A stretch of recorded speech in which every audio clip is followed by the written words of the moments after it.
Hey everybody, welcome back to another episode of Precision Rifle Media. This week we're going to talk about ELR shooting, which is something that I really think is cool. It's I've done a very little bit of it, not much at all. But we got Jay here with us. Jay. I just asked him his last name because I wanted to pronounce it right because the way I read it and the way that I say it, it's supposed to be said is just totally different. But Jay Monych, I think I got it right. And You did. the man with the plan. He's been hosting ELR matches, been shooting ELR. Uh, Probably not much about this that you don't know, Jay. And I'm excited to pick your brain. The main topic we're going to cover is the ideal South Dakota match that's coming up. I'm pretty excited about that. It's not too far away from where I am, so I'm hoping to be able to get up there and meet you face to face, which would be super cool. But Jay, can you introduce yourself a little bit about who you are, a little bit about the matches that you run, and we'll go from there. Yeah, Kirk, I can. My name's Jay Monych. Most people in the ELR family know who I am. I've been putting on matches, extreme long range, for probably the last 6 years. Started with just teaching civilians and shooting, extreme long range shooting. I'm an instructor, teach law enforcement and military and tactical and long range and sniper. And it kind of morphed into being able to start teaching some of the civilians out there. And I taught at one of the longer ranges that we have here in the Dallas area that closed a few years ago. It's called Triple C, and I put some mile matches on out there. We had steel out to about 2,000 yards, and some of the civilians would be interested in coming out, and I put on some private classes for them. And like the rest of us in this game, they drank the Kool-Aid and they started dipping their toes and spending their money and wanting to build guns. And once they had those accomplished, they didn't have any place to compete. So I think I was one of probably the first ones to start putting on mile matches. I had that ranch that I taught on up in Colorado till the Liberals shut us down back in 18. And that's when I moved to Triple C. But we started the mile classes up there, training civilians and getting them behind the gun, and kind of morphed into the LR thing from there. I was one of the original founders of the Extreme Long Range Shooting Organization. And we started that organization basically for the guys that I was training that started shooting. The King of 2 Mile was going on then. Alex Korsman and Eduardo and Walt had been putting that on, and it hadn't grown much because of the amount of money and the discipline that it takes to shoot the 2 mile stuff. And I met them in the game, and that's kind of how we got started. So we started the 1 mile stuff, and the guys get their taste of it, dip their toe a little bit, and if they want to move further in it, they build bigger guns.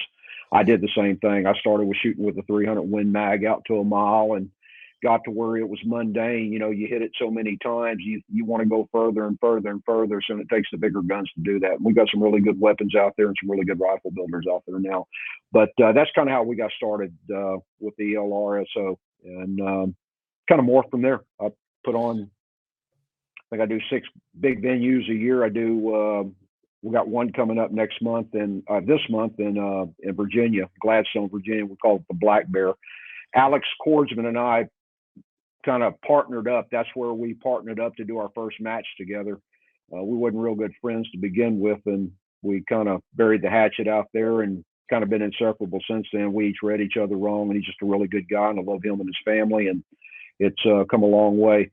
But we put the first match on, and we called it the Unholy Alliance, and kind of a fitting name, we kind of thought. And we fill it up every year with about 30. We only do 35 shooters each in each class, and we filled it up pretty well. It's a very good venue. It's a tougher venue. We don't go to about 2,100 yards, and a lot of the guys coming out with the big guns thought that they were going to clean it up. Well, the winds are really tricky, and it has a 14-degree declination, so it's a different feel than shooting anywhere else, because you have to build the back end of the weapon up to get down at those angles to make the impacts on it and then make your transitions from there. Sure. But then we started this year putting the Pro-Am on. It's turned into a great deal. I always wanted to get, a lot of the pros out there saying, we're trying to build the sport up. and I made them put their money where their mouth was, and bring a brand new shooter in, and that's what we did. And it turned out phenomenal. We had it at the Greystone Castle right outside of Fort Worth, which is it's about a 6-star venue. Really, really nice place. And we met a bunch of new shooters, had a lot of women shooters, a lot of junior shooters, and that really turned out well. Awesome. And then I had my big match. My big match comes on in May. This is the one that's probably the biggest in the world right now as far as ELR goes. It's Concour the Castle. We started it 3 years ago, and we filled it up immediately then. And this last couple times that we put it out there, it's filled up in a couple minutes. So it doesn't take long. Everybody's waiting for it to come on. And I think you want to ask me about the new venue that we've got up in your neighborhood this year. I do want to ask you about that. But first, what how is the ELR matches? Are they still tied into like the King of 2 Mile? Is that all still tied into the FCSA, the 50 cal shooters, or did you guys kind of split up? It was kind of a weird deal because the King of 2 Mile didn't have the 50 cal restrictions, right? And then now the 50s aren't really as prevalent anymore, and I wasn't sure. There's a lot of dancing going on around that right now. I'm not going to answer that for you. I think that's something that needs to be addressed to Alex himself. I help them with the King of 2 Mile, but I also shoot it. That's his venue along with Eduardo and Walt. He and I partnered up, and we put the first King of 1 Mile on the world standings King of 1 Mile here at the same venue last year. And you want to ask me something about it, I can answer that. But the other stuff's kind of a political thing between 50 caliber and them, and I just rather not get into that today. Nope, that's fine. I just wasn't sure. I know they were together, and I wasn't sure where that shook out. I will say one thing: shooting those 50 cal matches is a blast, and they're full of good people down there. It's a good bunch of guys too, and I've never shot it myself. I've watched the matches, and some of the guns that they bring out of those trailers and stuff, just unreal. And you would think there would be a lot more people getting involved in it, but you just don't see a lot of growth there. And that's another end that I hope really picks up for them and it starts growing. That's a great sport right there. I love watching it. Yeah, it's a good time. So let's talk about Ideal, South Dakota. What's going on there? I went up a couple years ago. I spent a lot of time up in South Dakota. I've trained some police officers up there, some different municipalities, and I befriended a Sioux tribe member up there that's a guide. His name's Charles Dubray, and we become really good friends. And I'd go up there turkey hunting and deer hunting. I just love the country, shoot some pheasants and stuff. And while we were up there, I saw this new lodge being built and never thought much of it. And I decided, well, since it's big open country, when we first formed the organization, I tried to get him to help me set up a match up there. And we did. And unfortunately, when we opened the books on it, we're getting a little bit more started. The tribal members, the group, the upper ends of it decided that they didn't really sure they wanted to do it, worried about liability like everybody else, and actually pulled the plug on it. And we'd signed up about 40 shooters already in about a couple of days. So I mean, I knew there was a lot of people up there, but about that time COVID hit, and you know what happened with that. I mean, everybody kind of dropped the ball and didn't go forward. A lot of stuff didn't happen, and the gun world and everything else kind of ceased to exist along with other things for a while. And when we picked back up, I got a phone call from Charles last year saying, "Hey, that nice lodge out there that we always pass when we're going up to a different property to hunt?" And I said, "Yeah." And he said, "That's the Jurgensen family." He said, they're shooters, and they asked me if I would contact you and see if we could talk and maybe put a venue together. And it morphed from there. And I'm going to tell you, they're just as good of people as you'd ever want to be around. It's a great venue. The calls that I've been receiving off of it, I opened the books on it on May the 15th. So those that are out there watching, you need to get by your computer and watch for practice score to come up and get on as quick as you can, because I think it's probably like most of the other matches that I've been putting on lately, fill up within a few minutes. They sleep 40 people at the lodge, and then they were hospitable enough to find other lodges that were really close, other pheasant lodges that were really close, and be able to help put the people up so nobody's very that far away. They've got a really great ridge to shoot from. We're going to do a light class out to about 2,100 yards. We'll start at about 1,000 and go to 2,100. And then the heavy class on the clock, we're going to go from probably 1,500 out to 36 or 3,700 yards.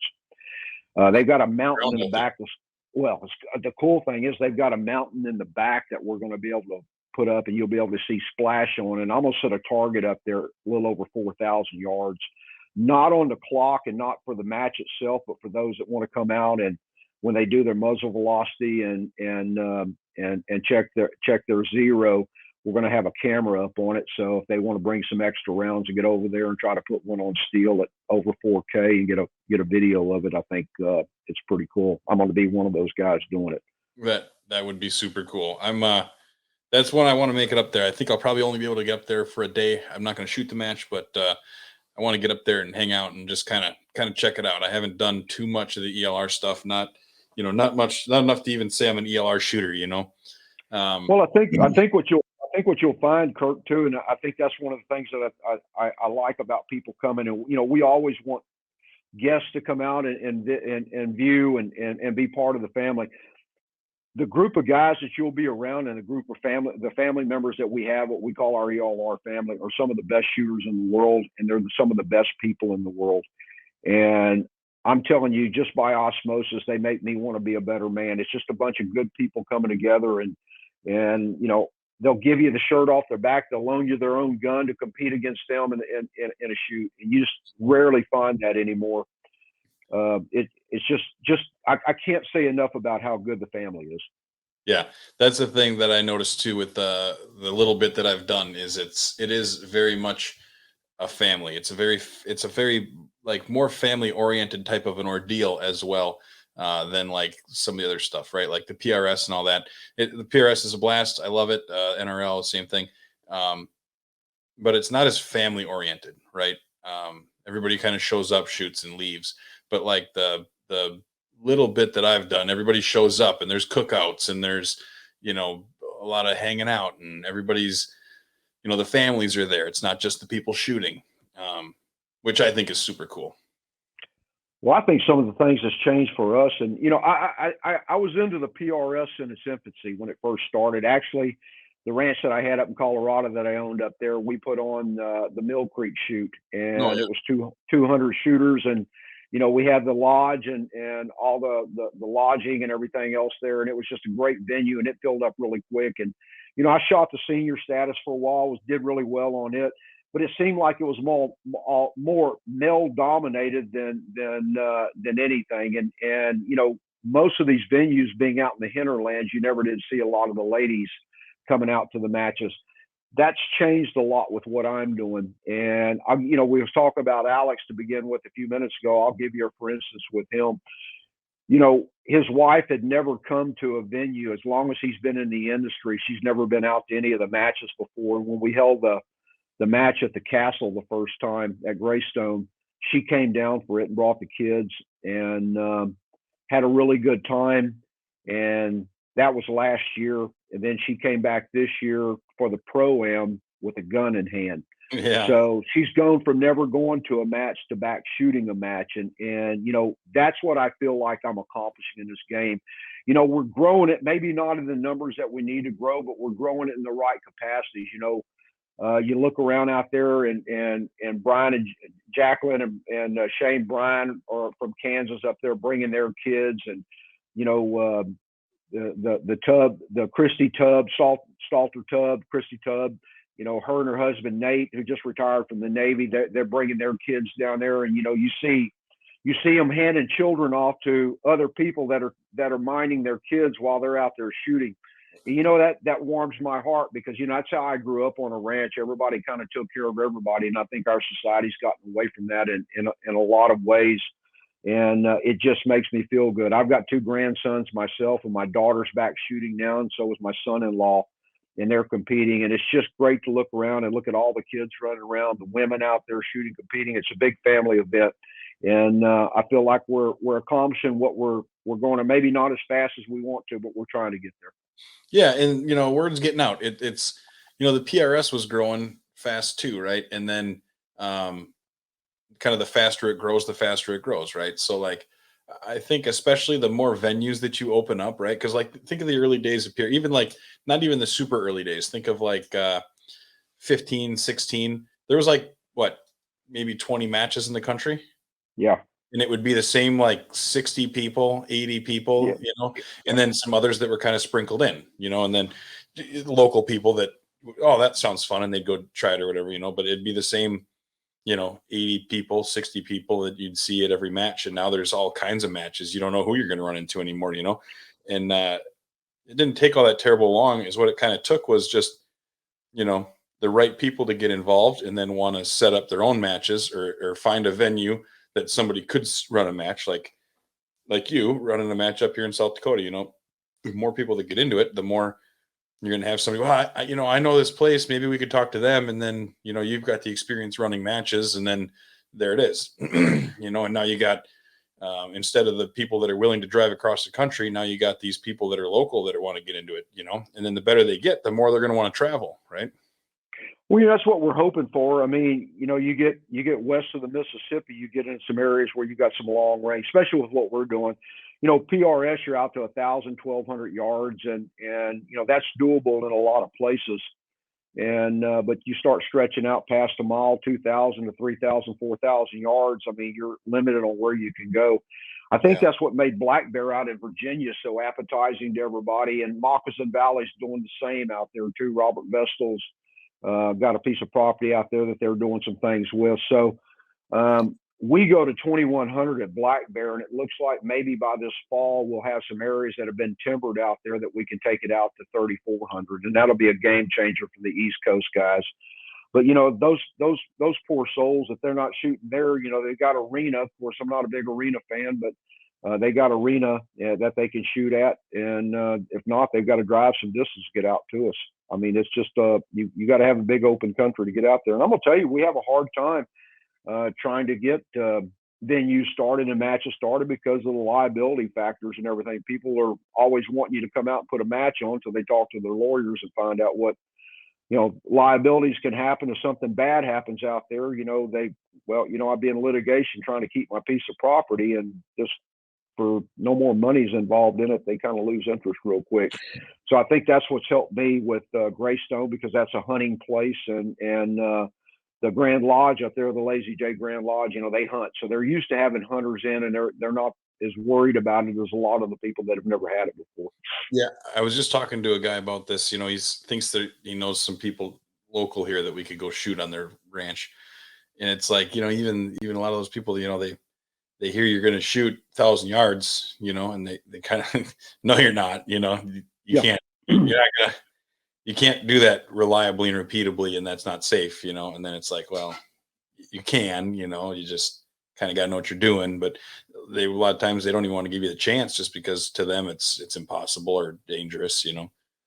I just call it misinformed, and I understand liability. I mean, I've owned property myself, and you're always subjective to it, and something happens. I mean, that's part of the game. I mean, if everybody's so crazy, and there's a lot of hungry lawyers out there, so everybody's trying to attack her, and that's what makes it hard for us. It makes it hard for the shooting industry in general trying to put on matches because of that. And you can only indemnify yourself so much. I mean, anybody can be sued no matter what. And so safety is our biggest criteria. And, everybody is a professional out there, and we try to make sure everybody looks over everybody. And I brief on that during the match. Look, I've been called out myself, and if somebody calls you out something, just say, thank you, man. I'm sorry. Just had my head in my tail end, and go on. Don't be personal about it. I mean, it's just those things. We all get complacent sometime, and I'm as a professional as anybody. And I've been called out a couple times, and glad I was, just because you just don't have your head in it all the time when you really need to be. Yep. Yeah. And everybody makes mistakes, and anybody who doesn't make mistakes isn't doing nothing. That's it. Yeah, totally agree.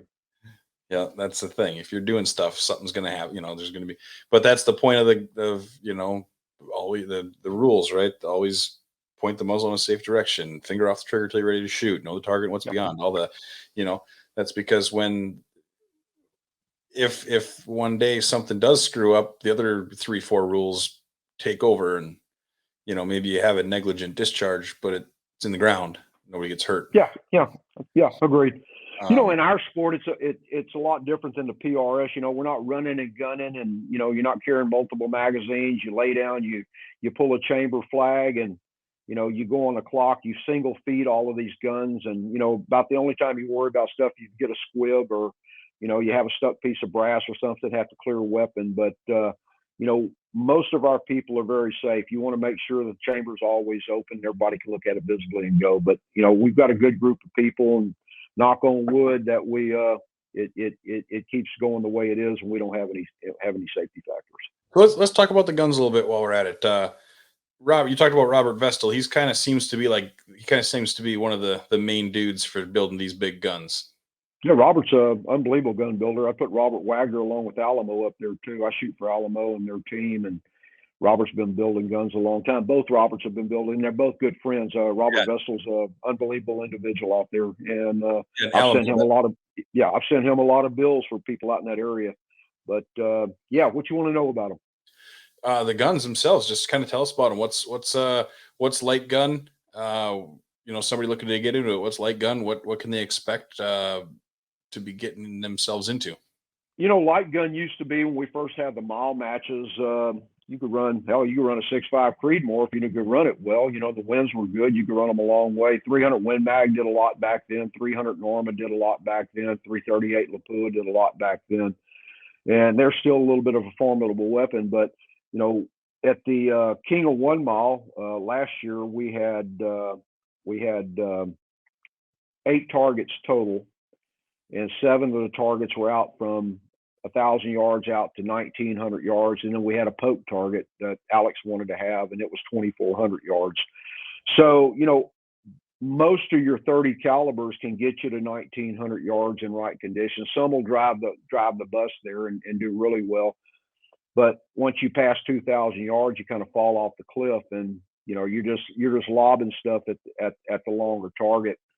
So Tub put together the 33XC a few years ago, and everybody jumped on that bandwagon, and I'm one of them.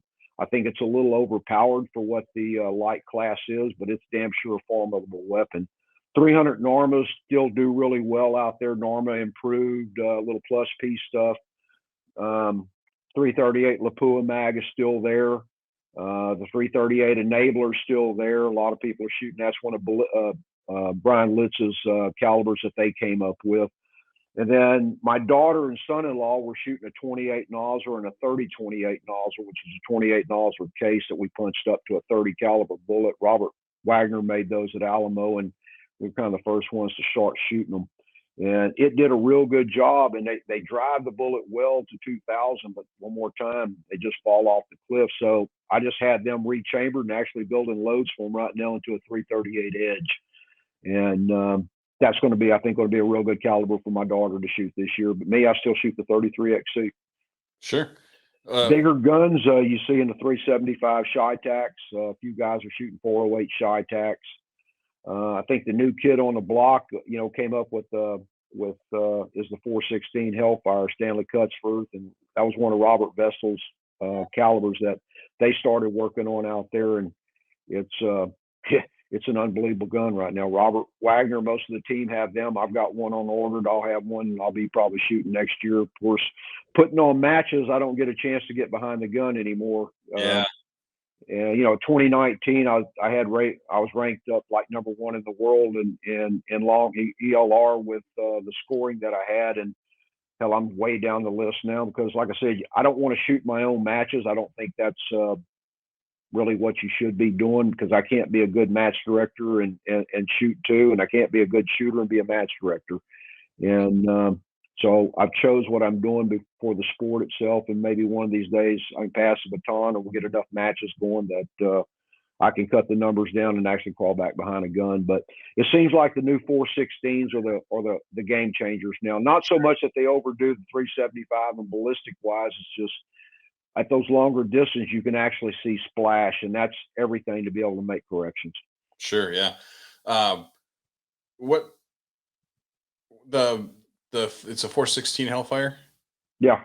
That's small. That's uses a regular large rifle primer, right? That was kind of his big. Oh yeah, yeah, absolutely. Yep. Bertram's the one that's made most of the brass right now, and I think they've got it down to pretty much a science. It's an unbelievable round, really is. And I see Vestal's doing something, making his own rounds now. Uh, Calibers, I think they're calling the 416 Vestal, and I think he's got another one that he just come out with. So Robert stays pretty much on the cutting edge of everything, and just an unbelievable guy, and actually an unbelievable shooter. He shot our match out there in Virginia a couple times, and he and his family just great people, just absolutely great people. You can't ask for better people than both of those, both the Roberts. Yep, for sure. So the what kind of speeds and drops are you looking at at 2,000 yards with these rifles? What's everybody like? That's a question I get asked a lot. Oh, these guys that shoot 2 miles. What are the? How far does that bullet drop? I'm like, I don't know. I don't I don't do that very often. I Well, could, I'll give you, for instance, with my 375 Shy Tac, I shoot a 400 grain laser bullet from cutting edge in it, and loading with H50 powder, Ogden H50 powder. We've got a 36-inch barrel and a 1/8 twist. And when everything's set up on it right, it's right at 200 MOA. I shoot an MOA. I tell everybody I shoot American, but yeah, it's a long way. And so you either have the periscope on there, or you have a prism to get you the extra MOA to get out there.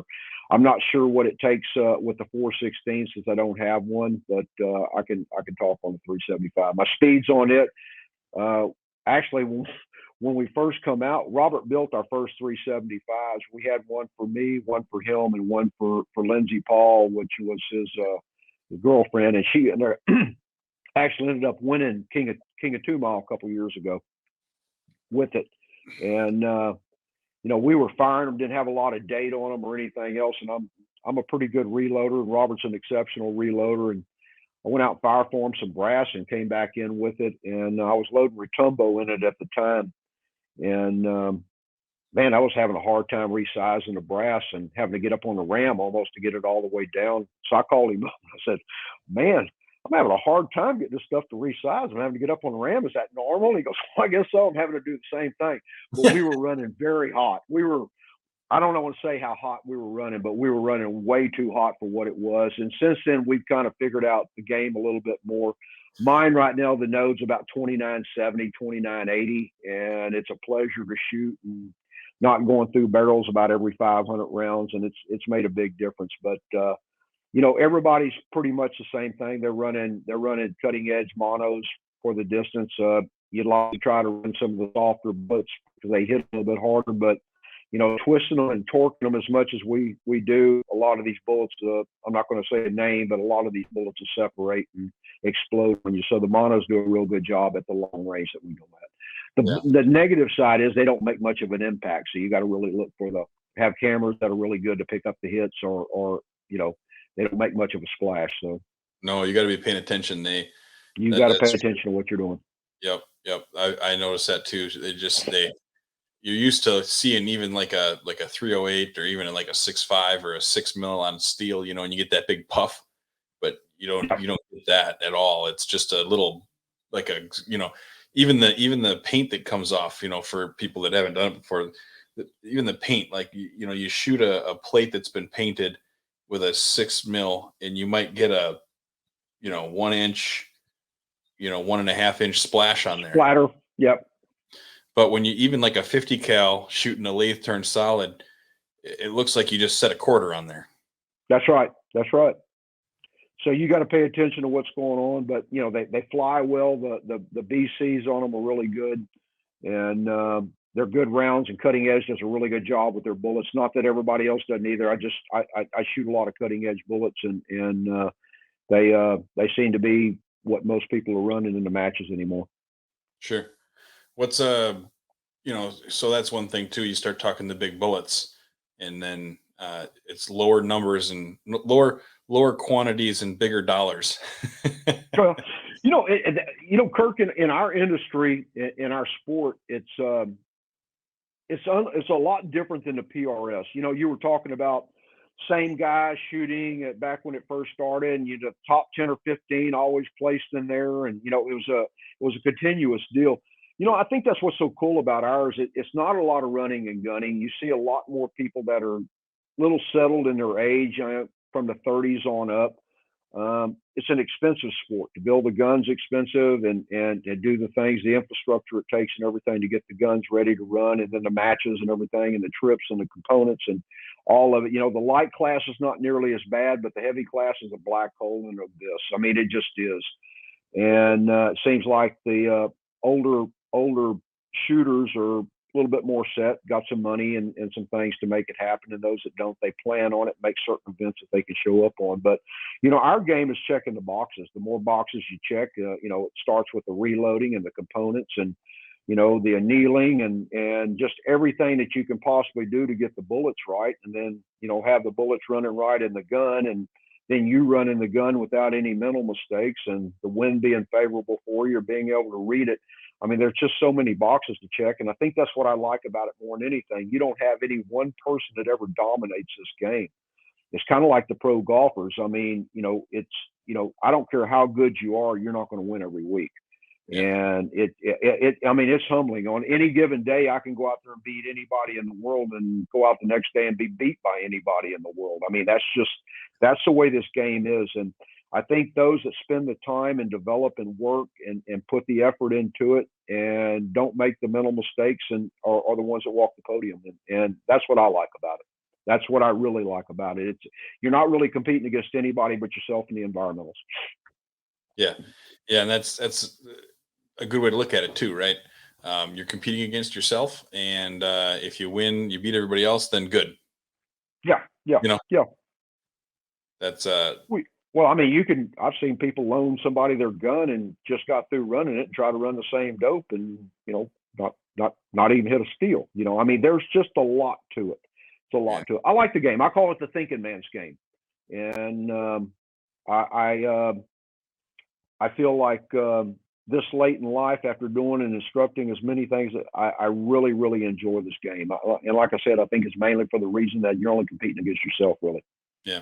So obviously they're a little more specialized than you can build a PRS gun off of an old Remington 700 or Sure. whatever you want, right? But where are these big actions coming from, and what kind of goes into building them up? Like I said, the PRS game, custom rifles, it's all kind of revolved around the 700, but this is different. Well, I mean, it's still a 700 clone, just a lot bigger actions on the majority of them. I think that's what I like about, we don't want to change that yet. I think the biggest group of actions that people use are Defiance. That's as far as the lighter caliber classes and some of the heavy class, they shoot a Defiance action, but I think most of the heavy that you see are bat actions. Bat makes an unbelievable action. I've got them in just about everything. I've got a few Defiance too, but I know they're stout because, like I said, Robert and I tested them with some heavy pressure to begin with, and I even told the guys at Bat that when I was talking to them one day, and they go, "Well, yeah, you did, but that's what we make them for." But you got a lot, you got a heavier, a big stouter action for these bigger guns. The lighter class stuff, still people shooting just standard. They're shooting a bunch of different type, Pierce and Defiance and Stiller and just whatever they can get their hands on anymore. But there's some of the Curtis stuff. They use it for it, but when you step up into the 375, you've got some helpers out. JJ Rock was making a bunch there for a while, and I understood that they've kind of gone out of the business, that's what I've heard. I just think COVID's hurt a lot of people. Not being able to get parts and everything. Actually, I just found out a couple of days ago that Jewel is shut down. Really? Jewel Triggers. Yeah. My spotter and teammate Shane Smith had a couple that he was trying to get reworked on. He called them and they didn't answer, so he sent them an email and they said, "Yeah, they can't get parts, so they can get parts.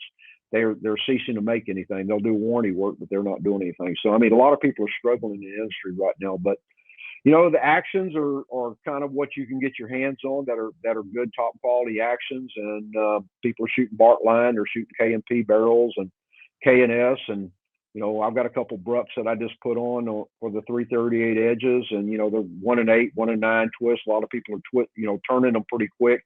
If you're shooting monos, you want to do probably a 1.7, 1.75, and really torque them because they're not going to come apart on you, and they stabilize a lot better. But your bills are taking a long time. It's 6 to 8, sometimes 10 months to get one put together. Still, the stocks are standard Macmillans. The big stuff is the Beast. If you're not shooting a chassis, and Terry Dines makes some really good chassis and stuff out there. But I'm an old school guy. I like the wood and the feel from it, and so it's either Manners and Macmillan for that, and then Dines pretty much has the control of most of the chassis out there. And I'm just, like I said, I'm not much of a chassis shooter, but Jewel Trigger Tex the triggers, and it seems to be Night Force is a scope go-to. Vortex has come up with their Gen 3s, and they seem to be doing real good. And Valato with Valdata's got a Gen 2 Recon that I'm actually shooting on a couple of my guns, and it's a really good glass. It's doing well. It's got a lot of dial up, and it's got 150 minutes of elevation to it. Wow. And kind of helps you get up there because we're looking at some long stuff. And what was the old US Optics? Was it the SN9 or the SD9? Yeah, I know the scope you're talking about. It had the external dials, right? Yep. Like the old, real old school. Yep. Yeah, those were old school. That's an old scope. Is that what you started with? Yeah. That was what I had used. Yeah, that was. They were pretty popular for a while there because they had so much elevation adjustment. Yeah. March came out with that one scope a couple years ago that Brian Litz had that he was running out at King of 2 Mile that had like 300 MOA in it. I don't know where they ever went with it. I thought that was a cool deal, but I never got my hands on one to actually look through it or not. There's a group out of Wisconsin that started. It's called Optimum Machine. They started making some mounts, one-piece mounts that have turned into some really good stuff for us. Sent me one a couple years ago to run, and I put it on. And they've got a patented locking system on there that I think is just cool. They'll give you the 45 minutes or 50 minute, whatever they want for whatever you want for your raise on it to go with your scope, so you can get your elevation out of it. But they've got an internal locking system on there that when you screw it down, you can actually take the screws back out of it, and it stays locked in place. So if your screws come loose, you never lose it. I've shot that thing 10 or 15 times with 375 with the screws out of it, never lose zero. I thought it was a pretty cool deal. But they did that for ELR. So there's a lot of these companies that are starting to do some things specifically for us, and it's starting to help us a lot. And of course, the guns keep getting better, and the ballistics keep getting better, and ain't no telling how far we can take this. I think we're pretty much reached our limit with 4,200 yards, but they were hitting that at Spear Point a couple of weeks ago. I thought that was pretty cool. Yeah. That Spear Point, that's not too terrible far from me. I got to get there one time. Yeah, they do a real good job down there. It's a really good venue. I got a K&P barrel on my 50. Yeah, Ken makes some really good barrels. Of course, that's what he started making them for. He makes the bigger barrels, and most of all of us shoot the K&P. Yeah, he's a good guy. He's in your backyard up there, isn't he? Yeah, well, he's the other side of the state, but yeah. Yep. I'm on the east side. He's on the west side. West side, okay. Yep, out there by Rapid City. I think he's in. I think he might actually be in Sturgis. I'm not 100%. Yeah, Randy Olmsted comes down and shoots a lot of his stuff, and they're big buddies. He's from up there too. Yep. Randy's a good guy. Yeah, Randy's a superb guy. Just a really, really solid dude, man. Hell of a shooter too. He's a hell of a shooter. Really good people in this game. Really good people in this game. Yeah, for sure. Yeah. Okay. Talked about the rifles and getting bigger. There was a question that I had for you, and then the mounts. Speaking of scope mounts, remember the early days they had the adjustable scope mounts, and then remember used to. What was the ones that they had the inserts in them that you could get the elevation with them? I think it was. God, I don't remember what company made those things, but either. But then they had the other one, the adjustable one, where you dial it up and the scope mount would dial up, and they had it all. The Ivy, the Ivy, That's what it was. Ivy still makes that. Ivy still makes that, and I think Valdata makes one too that's got an adjustable base to it. I like the Prism. Yeah. I like the Prism a lot. I think they've come a long way, and I can see through the scope with it. I had trouble seeing, because of course it's probably old eyes looking through it, but I have a hard time with anything else. So it's helped me a bunch, and you just don't see much of the Ivy mounts running anymore since the Prisms came around. Yeah, it seems like it would be more comfortable to be behind the rifle and not have the scope canted so hard down, right? If you can put the prism on there, keep the scopes level in front of you. Yeah, a lot of people were seeing their barrel when they cranked that thing up, and had some problems with that. And I was one of them. Yeah. I was one of them. Yeah. Yeah, I know what you're talking. Yeah, the Ivy. Yep, the Ivy. There was a couple other ones out there too, and I can't remember exactly. I think it was 2 or 3 companies making them at one time. Yep. Pretty antiquated anymore. You just don't see a lot of that. Yeah. Right. That's how long I've been out of it. No. Yeah, starting to show your age. You're not that old. No, I'm not. No, that's how fast the sport moves. Yeah. I mean, I like to think I'm not that old. Yeah. So yeah, like I said, the sports, that is how fast this stuff moves, though. Like we were talking before about the PRS and how fast that started gaining speed, and then it was like a freight train, and now it is as big as it is, because it's huge, and it's huge for a reason. It's a blast. It's a good time. It's fun. It's and I think this is going to do the same thing. It's going to pick up the momentum and the speed. It's going to start where it is, and it's like you said, we're maybe not getting the numbers that we need, but I think you're going to get there. Like I don't think it's going to take long. I think we're pretty saturated the way we are right now, Kirk, and it goes back to the venues themselves. There's just not a lot of places that you can put matches on for the extreme distance that we've got to shoot, unlike PRS. I mean, you can carve some areas out and some timber, and get out to 1,000, 1,200 yards. But you start getting past the mile, and it's just a different world. Yeah, and we've got a lot of new. Even here in South Dakota, where I'm at, can you find places to shoot 1,000 yards? Yeah. Can you find a place to host a match at 1,000 yards? Not as easy. Of course, and that's the problems, and Stanley Cutsworth and Casey Jones just did one in Oregon, and they started with probably 16 or 17 shooters a couple years ago, and now they were up to 35.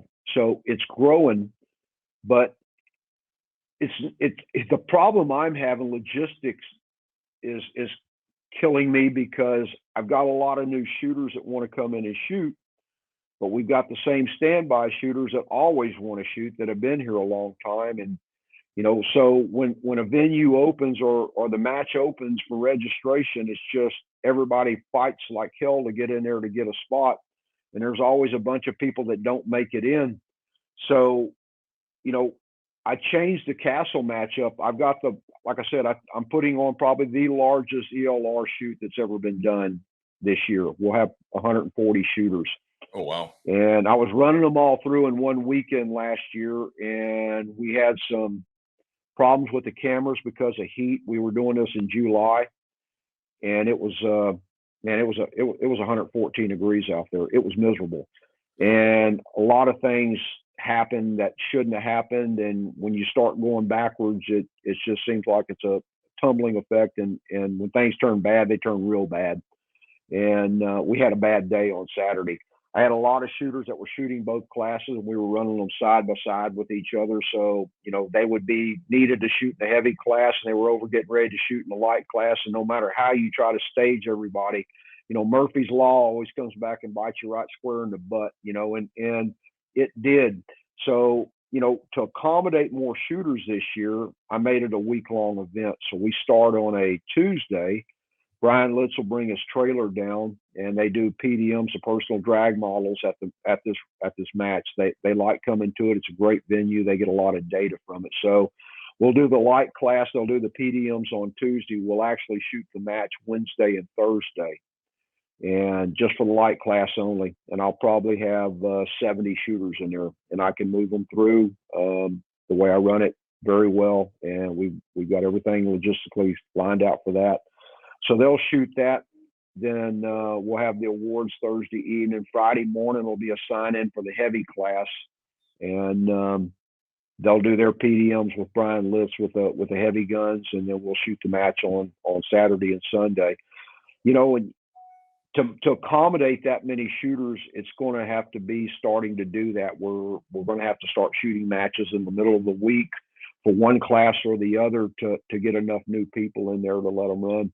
And I cut it out at 60, and I filled up in about two or 3 minutes when I opened it up. Yeah. And after the Pro-Am, I had a lot of guys, "Is there any way we can get in there? Is there any way we can get in there?" And I went back and opened it back up again the other day, and I allowed 10 more spots in each class, and they filled up immediately. So, it's hard to grow something when you can only run so many shooters through in a day or a weekend, and then you don't have any other venues. So, you get them all warmed up and get their guns and everything, and then a lot of them are having a hard time getting in to actually shoot a match. So, Yeah. we're still struggling in this game and trying to figure out some of these problems. But, you always say, well, more people need to hold more matches. But, being straight with you, Kirk, and the world out there, there's just not a lot of money in this industry for it. You don't have 250 shooters come through like PRS. Mm-hmm. And, I don't ask for sponsorship. I know how hard it is to make a living in this game. And every time a sponsor turns around, somebody's got their hand out for them to give something. And when we started the LRSO, we always said that we were going to pay back portions of the entry fee back as prize money. So we didn't have to go out there and ask for that. And we do that. And when you pay that and all your other expenses and everything, my accountant thinks I'm crazy at the end of each year. Why do you do this? I'm going to tell you, look you dead in the eye. I do it because I love what I do, and I love the family, and I'm trying to grow the sport. I feel like we need to give back. It's good people out there, and I want to help in I make money other ways, and it damn sure isn't in the match director game. So we work real hard at what we do, and it's a tough thing to do, and it's hard to find people that'll go out there and put the matches on when they realize there's no money in it, and the amount of work that you got to do to get it up there. So you got to really love what you do to make this happen. And unfortunately, I'm one of the ones that do. Yeah, right. So bringing this back around, the ideal South Dakota match is being held. What are the dates? Hang on, I'll tell you real quick.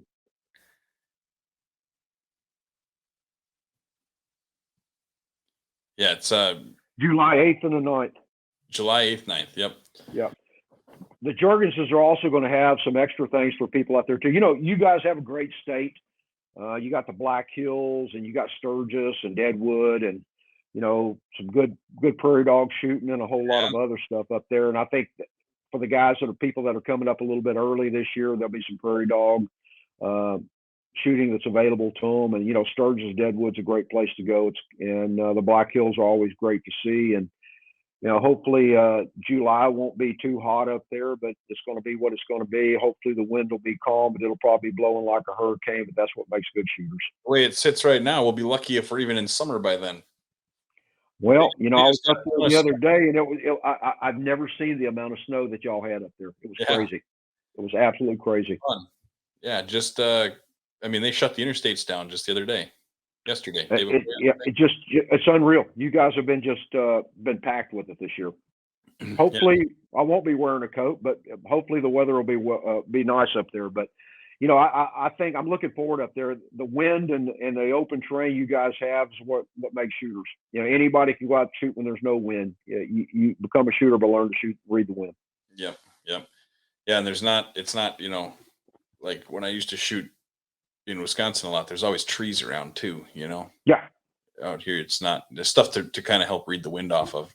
Yeah. Out here, it's just the grass. a lot of Well, that's times. what's cool about the 2 mile stuff. You may have a couple different winds up there, and the bullet's traveling so high to get there. Of course, I'm a pilot. I understand upper winds a little bit better than most, and it's amazing what it does. But it's a tough game. It really is. It's a tough game. You walk a podium up on this stuff, you've earned your ride out there. You've done everything right, and it takes almost everything Mhm. to make it all come together.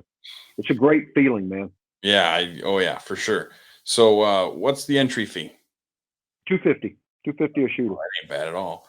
Um, and it's what? It's just 2 days. It's two full Yeah, days. we're gonna do the light class on Saturday. I've limited it to 50 shooters. First year you want to make sure everything flows right and everything. So we're going to do 50 shooters in each class. And I'll start typically, I'll lay 3 shooters down alongside each other. So the first shooter will get up in the morning and he'll have a 3-minute prep time. He'll get into his spot. The other 2 shooters that are next will lay down next. That'll be their prep time as well. He's shooting. He'll get the prep. I'll start the clock. Um, we're going to do 3 targets at 5 shots each in the first relay, and he'll have 8 minutes to shoot the 15 shots with. And as soon as his time's up, or he runs out of time or finishes early, I'll have a 10-second countdown for the next shooter. They'll start, and it'll start working like that. After we've gone probably an hour and a half into the game, I'll start the second round right over from it, and we'll start it up so we can move all the shooters through in a day, and then we'll have the awards that evening for those shooters, and then we'll do the heavy class on Sunday. Sure. Same thing, same format. Cool. Yeah. So, is there a website or something that guys can go check out the ranch and stuff? Kind of Yeah, see the go venue? to Lazy J Grand Lodge. Lazy J Grand Lodge. Okay. It's that's their site. I'll throw that in the show notes. So I if you're, think anybody needs to talk to them. I think Krista is the contact person there. She's does all the bookings and everything for them. Just a really great venue. They got a lot of pool tables and shuffleboard, a couple man caves out there. They got seating available for their. They have their own chef and everything, and they probably hold 100 in that to eat there. I mean, they got upstairs dining, downstairs dining. It's just a really cool place, man. Really good people. Really good awesome. people. Yeah, so I'll throw a link up in the show notes to that for anybody who wants to check it out. Just so you can kind of see the venue and stuff too.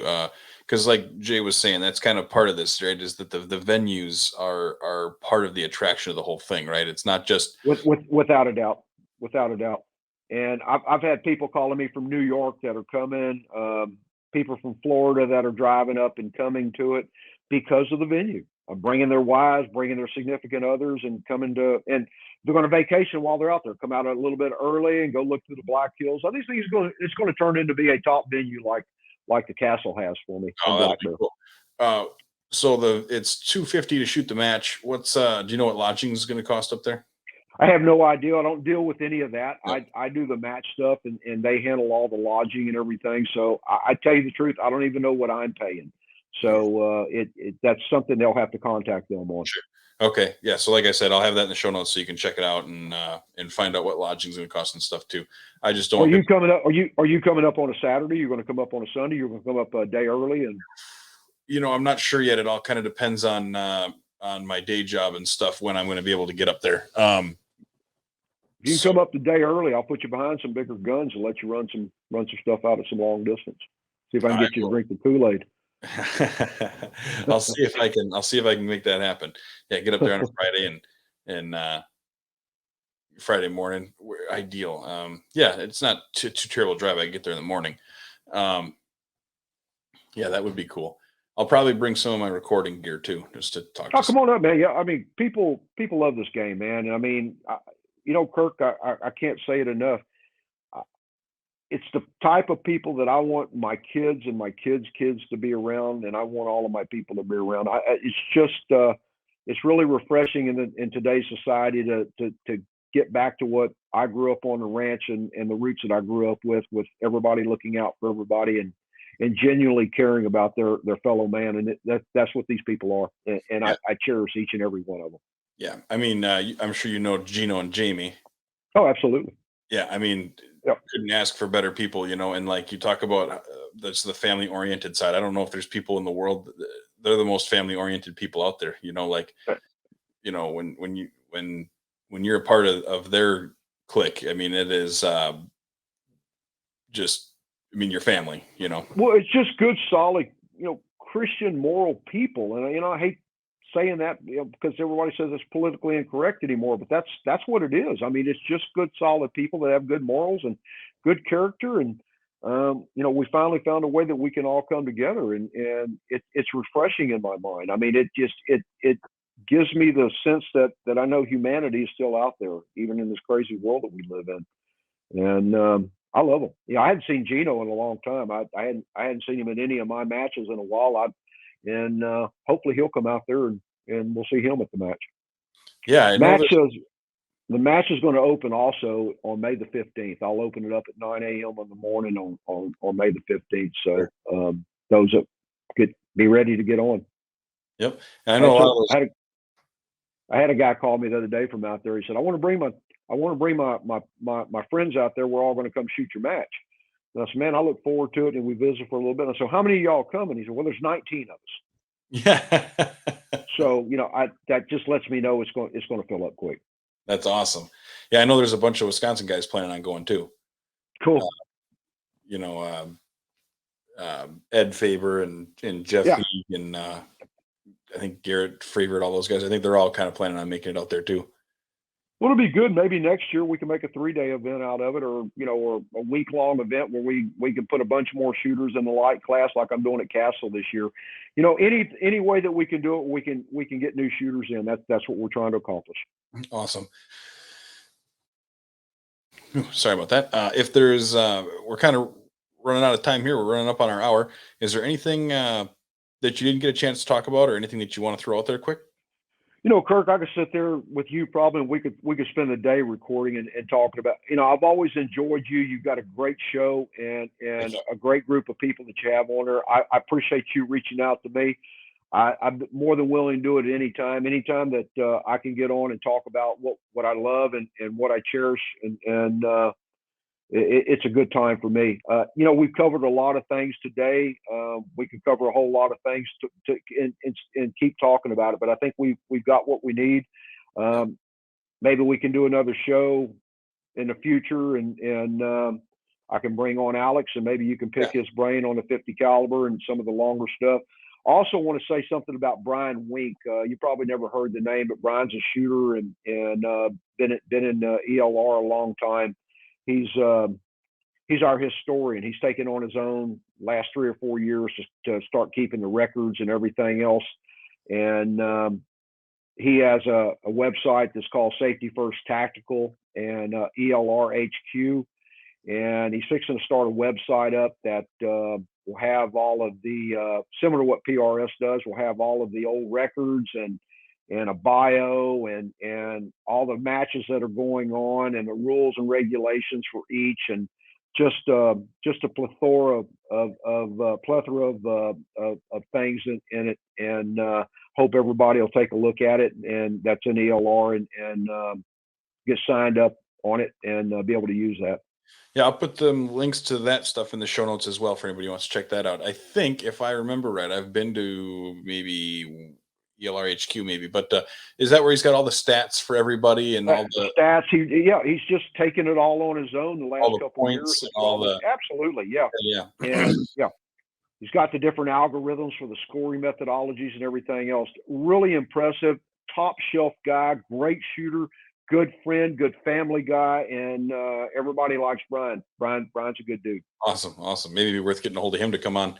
Um, so speaking of that, I appreciate you taking. I know you're a busy guy, and I appreciate you coming to take some time and talking, especially Kurt, after your equipment malfunctions. Kurt, never too busy to come on for this, man. I mean, we can spread the word. It's we're all doing what we need to do. I appreciate you guys for doing what you do and keeping the shooting community and the shooting world out there apprised of what's happening from people like guys like me and other people that you talk to and you put on there. I mean, we're all just one group trying to make it right for everybody, and I can't thank you guys enough. Also, Oh man, I'll tell you, it's for me, it's like I don't have as much time to shoot as what I would like to. So it's really nice to be able to still talk with people like you, and that's really what's the enjoyment that I get out of it is still like I don't get to shoot as much, and I don't get to do that right with the kids and the wife and the job and stuff. You know, you got priorities, and family obviously is a high priority. So um, this is a nice way that I don't have to leave the house, but I still get to talk to everybody who's in the game, you know, and then when time frees up a little more, I'll be able to get after it a little more. But um man, I really appreciate it. Is there a website for your stuff specifically? You know, I don't do a website anymore, Kirk. It got too monotonous. I mean, word of mouth keeps me busy as I want to be, and actually, I'm turning a bunch of it down anymore. I'm not instructing nearly as much. Don't have the venues to do it on. And when you put 6 matches on a year, you're spending 8 months trying to get all them prepared and ready to go. I just don't have the time for it. Sure. Working harder now, semi-retired than I've ever worked in my life, and made less money doing it, but enjoying what I'm doing more than anything I've ever accomplished. That's funny. That's a guy that I used to work with. He retired and he says the same thing. I work twice the hours for half the pay and I've never been happier. Yeah, it's crazy sometimes, but no, I really love what I do. I really love what I do, and it's a great thing seeing my children and my daughter and my grandkids and the family all coming together now. We're all That's doing it as one. It's a really good deal. That's awesome. Well, I really appreciate you taking time to come on. I'll get the show notes up. I'll get the Lazy J Lodge, Safety First Tactical, ELR HQ, some of the other stuff that we talked about will all be in there. And uh, man, I'm really looking forward to it. I'm really going to try and get out to that match a day early and hang out and bring some recording gear, and we'll do that whole thing. So, man, I really appreciate you coming on. Thank you so much, buddy. Anytime. Thank y'all. Sounds good. Yeah, we'll be in touch to do another show with Alex. So with that, everybody, I really appreciate you listening. If you got any questions, comments, or concerns, for me, it's Kirk at precisionriflemedia.com or precisionriflemedia.com. Click on the contact us section, and that'll shoot me an email as well. Or Facebook, Instagram, Twitter. We got all those. Trying to get on the Instagram and Twitter more. I don't know. I'm old, I guess, but that's the Facebook's probably the fastest way to get a response back. Or if you want to come on, or you want to really get an email back quickly, you're going to want to email Elise, ELYSE at precisionriflemedia.com. She's on top of it, a lot more on top of it than I am. So with that, everybody, I really appreciate you listening. Try to get to the range. Take care. I'll talk to you next week. Thanks, guys. Bye-bye.